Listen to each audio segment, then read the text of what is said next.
শুভ সকাল বন্ধুরা। তো দেখো আলু ছুলছি, আলু সেদ্ধ দিব, আলু দিয়ে পটল দিয়ে তরকারি রান্না করব। এর জন্য আলুটা ছুলে ভাতেই সিদ্ধ দিই। প্রতিদিন ভাবতে ভাবতেই না সময় কেটে যায়, জানো যে কি রান্না করব বুঝেই উঠতে পারি না। তো ভাবতে ভাবতে দেখো এদিকে ভাবছি যে আলু পটল দিয়ে একটু তরকারি রান্না করি আর ঝিঙে ভাজি।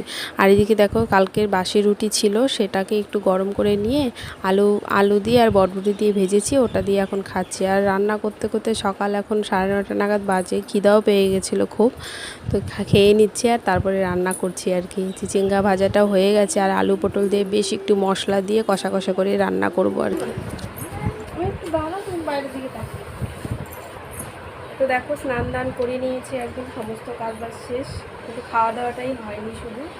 তো আগে ডাক্তার দেখাতে যাবো, 3টে 3:30 নাগাদ বসবে। তো দেখো এই যে রেডি হয়ে নেবো, এখন এই ড্রেসটা পরে নেবো। কালকে রিপোর্ট করিয়েছিলাম, আজকে সেই ডাক্তার বলবে 3টে কি 3:30 নাগাদ বলবে, ওখানেই যাবো। মেয়ে দেখো কি অত্যাচারটাই করছে, এই যে দুষ্টুমি করে না। রেডি হয়ে নি।